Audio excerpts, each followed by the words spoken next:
Hello and welcome to my YouTube channel learning made easy with Bhavisha. आज मैं आपको a tale of two birds which is given in your English supplementary readers book a pact with the sun का Hindi explanation बताऊंगी। एक बार की बात है, एक जंगल में एक पंछी और उसके दो नवजात शिशु रहते थे। उनके पास एक लंबे छायादार पेड़ में एक घोंसला था और वहाँ माता पंछी रात और दिन अपने छोटे बच्चों की देखभाल किया करती थी। एक दिन बड़ा तूफान आया, बिजली चमकी, गरज गूंजी और बारिश हुई और हवा ने कई पेड़ों को गिरा दिया।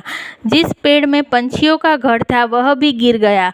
एक बड़ी भारी डाली घोंसले पर गिरी और पंछी को मार गिराया। भाग्यशाली रूप से बच्चे पंछियों को तेज हवा दूसरी ओर ले गई। उनमें से एक गुफा के पास गिरा जहां एक डकैतों का गिरोह रहता था। दूसरा एक ऋषि के आश्रम के बाहर कुछ ही दूरी पर गिरा। दिन बीत गए और बच्चे पंछी बड़े हो गए। एक दिन राजा जंगल में शिकार करने आया। उसने एक हिरण को देखा और उसका पीछा किया। वह गहरे जंगल में दौड़ गया, जिसके बाद राजा रास्ता खो गया और उसे पता नहीं चला कि वह कहाँ था। बहुत थका हुआ वह अपने घोड़े से उतरा और एक पेड़ के नीचे बैठ गया जो एक गुफा के पास था। अचानक उसने एक आवाज़ सुनी, तेजी से, जल्दी करो, पेड़ के नीचे कोई है, आओ और उसके गहने और उसके घोड़े को ले जाओ, जल्दी करो वरना वह भाग जाएगा। राजा हैरान था। उसने उच्चारण करने वाले बड़े भूरे पंछी को देखा जो पेड़ के ऊपर था। उसने गुफा से भी हल्की ध्वनियों को सुना। उसने जल्दी ही अपने घोड़े पर चढ़ाई करी और जितनी जल्दी हो सके उसने दौड़ ली। बाद में राजा एक आश्रम के खुले स्थान पर पहुंचा। यह ऋषि का आश्रम था। राजा ने अपने घोड़े को एक पेड़ से बांधा और उसकी छाया में बैठ गया। अचानक उसने एक कोमल आवाज़ सुनी, आश्रम में आपका स्वागत है सर, कृपया अंदर आए और आराम करें। ऋषि जल्दी वापस आ जाएंगे।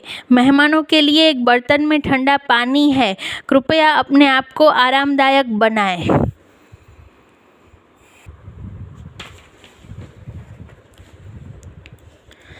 तब आप मेरे भोजन को साझा कर सकते हैं।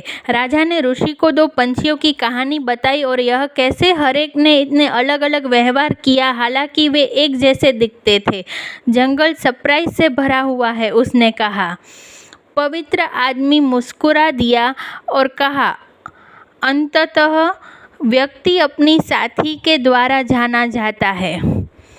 उस पंछी ने हमेशा डकैतों की बात सुनी थी। वह उनकी नकल करता है और लोगों को लूटने की बात करता है। इस पंछी ने हमेशा वही सुना है। वह आश्रम में लोगों का स्वागत करता है। अब अंदर आकर आराम करें। मैं आपको इस स्थान और इन पंछियों के बारे में और भी बताऊंगा। Thank you.